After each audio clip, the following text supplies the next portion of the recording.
Suns Wolves is where we're gonna start. All right. Wes, my take vis-a-vis this game is this is the game the Suns should have won. If they were gonna win a game in Minnesota, this is the one because Anthony Edwards and Karl-Anthony Towns didn't score as much as you would think. This is the road game the Suns should have won, and they didn't. And it's pretty simple. I mean, Grayson Allen leaves, all that stuff, but Devin Booker and Kevin Durant were not good enough. That's kind of ultimately the end of the day. Like there's complications to that. There's nuance to that. Durant and Booker did not score enough points for the Suns to win this game. Jaden McDaniels did for the Wolves, and the Wolves are up 2-0. They feel in control of this series.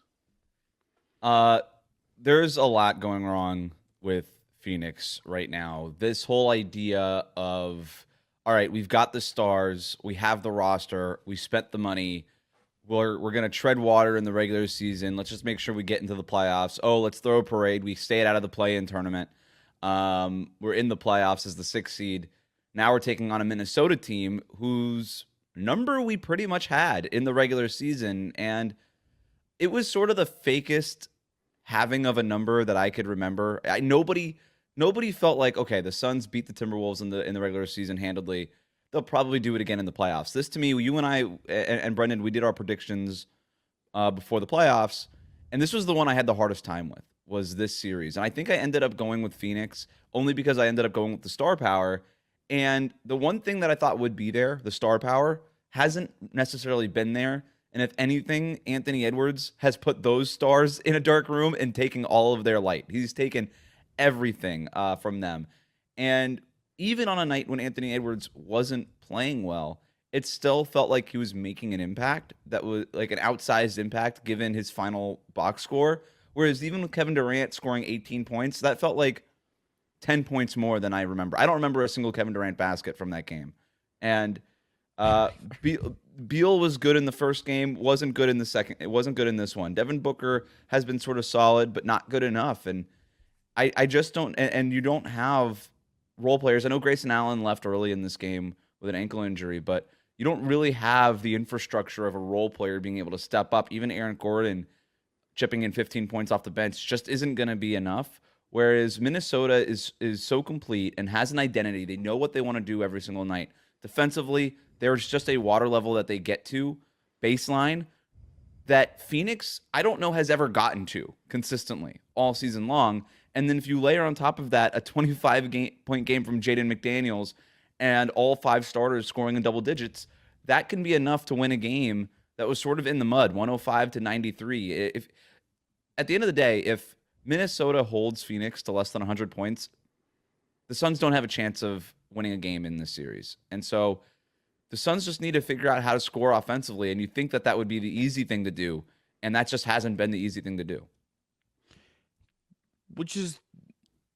That's the whole gambit of this team. I think ultimately this whole year has been, okay, can they score enough? Can they be consistent enough? Like, does all of the big three they self come together? I mean, there's a name we haven't even said, neither of us have said, which is Bradley Beal. And like, great, like that trade looks awesome. You know, good job, Suns, trading for a guy you're paying the GDP of a small country to shoot 6-17 and score 14 points in a playoff game. Congratulations, you're doing great. And it just feels like every time something bad happens for Phoenix, you get moody Kevin Durant. You've got Devin Booker looking around like, I was in the finals a few years ago. What happened around me? You've got Bradley Beal looking like it's his first ever playoff game. I know it's been a while. Well, for him. I mean, it kind of is. I mean, no shame. It's been like it's been like 2 NBA life cycles. Like the star players in the league were different when Bradley Beal last made like a serious playoff run. I mean, I think about Booker, Wes, and like I think I sometimes see that video come up my Instagram feed of him saying "damn" as he's looking on to the Bucks celebrating the title. Mm-hmm. That's just probably what he's doing after every game right now, right? It's just like this perpetual like, damn, we used to be awesome, and now we're gonna probably lose the first round. Yeah, and that's sort of the vibe permeating through the entire Phoenix Suns experience through these first 2 games. Look, my takeaway after these 2 games, Chris, is that the Timberwolves are everything that the Suns aren't. The Timberwolves are the team that is gritty. Even when they don't play well, they don't give up, they don't get down, And it just seems like if a bad call, and even Frank Vogel talked about this after game two, like a bad call goes against Phoenix, and then it's like all the threads unravel all of a sudden, and they get in their heads and they can't really respond to it. The Timberwolves don't care. Anthony Edwards went 3 of 12 in this game. I think it might have been the best 3 of 12 performance I've ever seen in my life. He still manages to find a way to make an impact even when he's not playing well, where it's like, okay, cool. When Kevin Durant's shots are going down and Bradley Beal's shots are going down, it still just sort of feels like maybe they're not being as impactful as you'd want. I'm watching this game, and every time Minnesota scored, it felt like a win for Anthony Edwards, even when he didn't touch the ball or shoot the ball on a possession, because everything starts with him offensively. Everything is Anthony Edwards gets the ball, he drives like a maniac into the teeth of Phoenix's defense, and maybe it's not fair to call it teeth, maybe more like old person dentures in terms of defense here, but he just drives in, kicks, the ball swings. He's just making the right play for the first two games. Anthony Edwards has been so poised and so mature, making the right play. And when Minnesota scores, it basically is generated off of whatever he did in the first few seconds of the shot clock. And so people could look at the box score and be like, Anthony Edwards didn't play well. And it wasn't the Anthony Edwards game from game one, certainly. Yeah. But he had his moments. He made a huge impact. He still had one of the highest plus minuses on the team for a reason, and he did get his moment. He had another shot over Kevin Durant. I think it was at the end of the third quarter, where he's like, I'm 1 for 10 at this point, or 2 for 11 at this point in the game, and I'm just gonna shoot it over Kevin Durant because I'm Ant, and nothing bothers me, nothing phases me, including me not shooting well and a future Hall of Famer standing right in front of me. I am so impressed with the poise of this Timberwolves team, and I'm so disappointed in that same thing for Phoenix. I think the person to me that exemplifies, Wes, the poise of the Wolves in game two is Jaden McDaniels, who we just have to talk about, I think. High scorer for them. Had 2 layups at the end of an 11-0 run that kind of felt like it really killed the game. Playing awesome defense on Durant in a lot of ways, rebounding the ball really well, getting some assists as well, taking care of the basketball as well. Single game plus minus, obviously a wonky stat, but plus 24, the highest on the team for the Wolves.